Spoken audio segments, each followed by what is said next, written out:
Moolala is brought to you by the nonprofit credit counseling agency Credit Canada.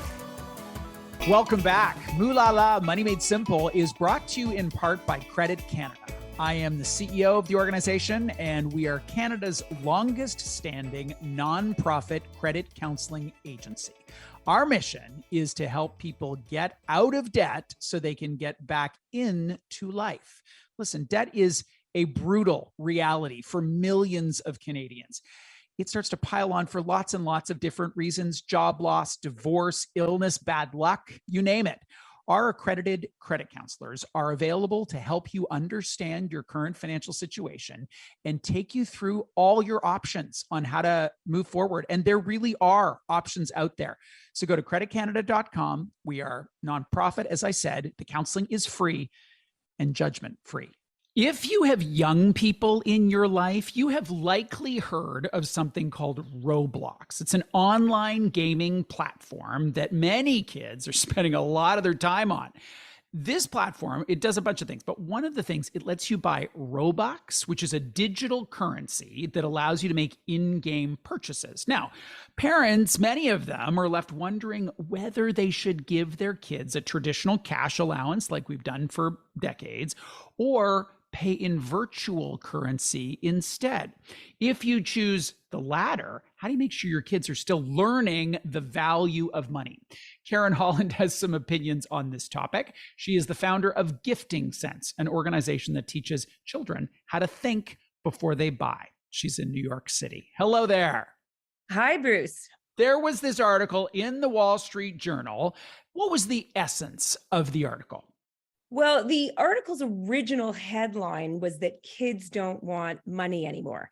Now, of course, this caught my attention because that's not at all what I observe. And I've been volunteer teaching kids how to think before they buy for over 7 years now.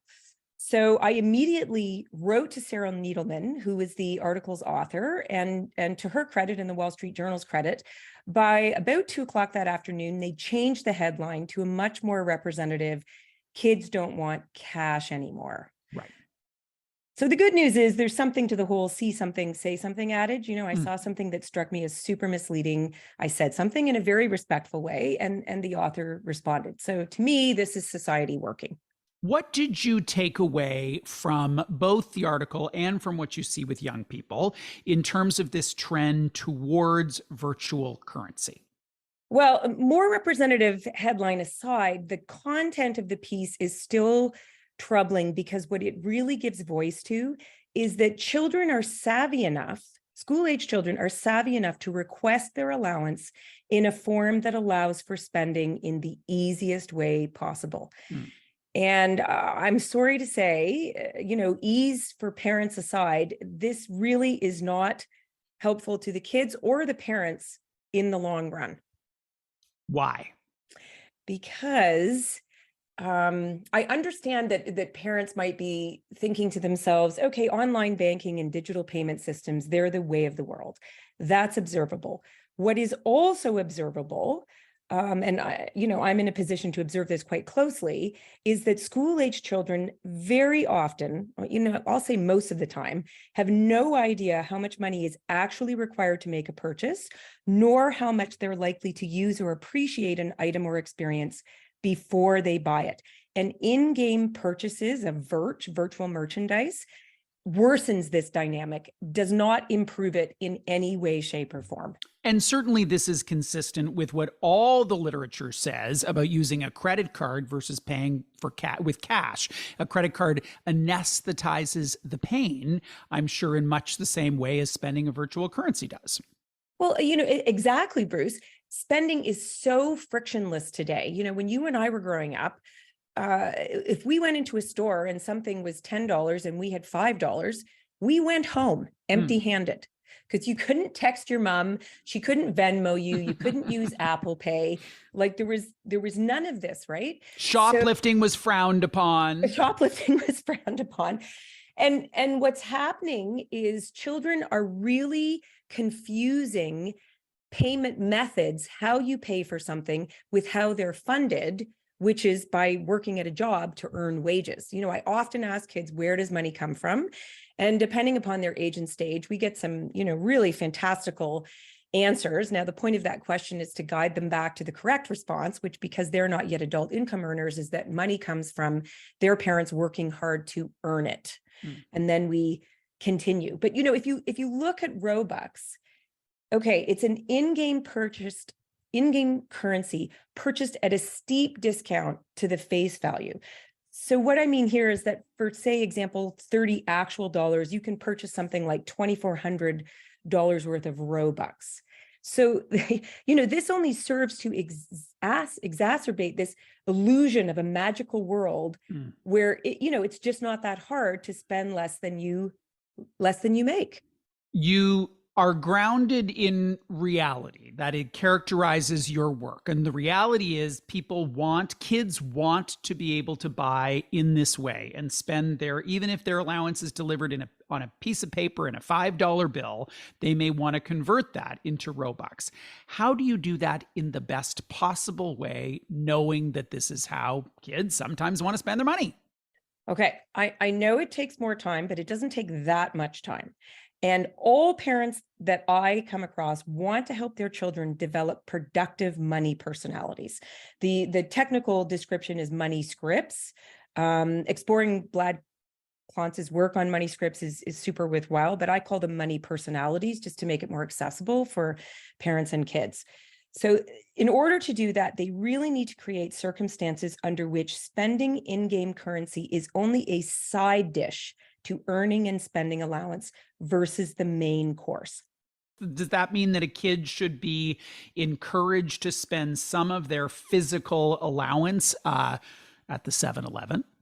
Well, I always prefer spending actual dollars on actual stuff because I just think that the way to get better at real life is to practice real life. I know, though, that kids want Robux. I had a girl in workshop yesterday who shared that she received a stuffed unicorn for her birthday and she'd really wanted Robux. So if you're going to give them Robux, there needs to be a conversation exploring the difference between the purchasing power of actual dollars and the purchasing power of these in-game currencies, and how that difference is actually magnified by the fact that in-game accessory prices also have no reality on planet Earth. When you think about the family highlighted in that article, they had 10 and 12-year-old daughters who purchased, I think it was a Gucci jacket and a Louis Vuitton purse for their avatars for something like 5 Robux. So of course, that's not real life, right? I mean, a Louis Vuitton purse in real life, not even a fancy one, costs $2,000, which for most of today's school-age children represents their entire take-home pay for 1 month when they first become adult income earners. What you're pointing to is there's 2 layers here. One is the distortion of what a Gucci product costs on Roblox versus in the real world. And second, the disconnect between the piece of paper that someone earned by shoveling a driveway and the way that money is spent online. Is that an accurate characterization? Yes, we need to work hard to make things as tangible for kids as possible. I think one of the reasons that parents struggle with, how bad really is it? One of the parents in the article says, well, what's the difference between letting him buy a skin for his avatar in Fortnite and a toy? The thing is, toys break. I mean, you can become dissatisfied with a skin. But again, it's just, to me, it's not really, I guess at a minimum, let's not call it helping them get better with money. Let's just call it giving them a toy then. Right. This idea that, they're saying that making these in-game purchases is a way to develop any sort of financial skill, I just don't buy it. Karen, just before we go here, where we originally connected was on your DIMS score. Tell people where they can find it and the essence of how it works. Okay, well, they can find everything they need to know at giftingsense.org. There's a teacher tab where we've given teachers everywhere everything they need to conduct their own workshop on thinking before buying for their own students in their own classroom. Parents, though, are also fully capable of teaching their kids how to think before they buy. I'm forever telling parents, not only dentists teach their kids to brush their teeth, And all they have to do is go to the website and click on Get Your DIM Score Now. DIMS stands for Does It Make Sense Score. It's a number between 1 and 10 that's automatically generated when kids answer questions on a digital worksheet about a possible purchase. And it helps them understand, A, how much money is actually required to make the purchase, and B, how much they're likely to really use or appreciate an item or experience before they buy it. What we observe every week is that when we give kids a tool that lets them quickly, but not arbitrarily, assess how much money's involved and whether or not they'll use or appreciate something, guess what? They make really good decisions, but they need the tool. Yes, they do. They stop themselves. February's coming. You watch. We're going to be calculating the DIM score for Super Bowl tickets until the cows come home. Halfway through, they want to stop because the minute they understand that this is a thousands of dollar exercise going to the Super Bowl, they already know it doesn't make sense, but they needed those questions to be asked and answered to come to that determination. Genius. Karen, thank you for joining us today. My absolute pleasure, Bruce. Keep up the good work. Karen Holland's the founder of Gifting Sense at giftingsense.org, and she was here to talk about some of the dynamics that are so hard for parents to navigate these days, including Roblox and Robux, digital currencies, in-game purchases. Hi, it's me, your dad. Look, we need to talk. This isn't working. The missed payments, the collection calls, and all those sleepless nights. We need nonprofit debt counseling, and I found the perfect place. Credit Canada Debt Solutions. They're non-judgmental, 100% confidential. They'll negotiate with creditors and even stop interest. Don't you want to rebuild your credit? You deserve better. Break up with debt. Visit creditcanada.com.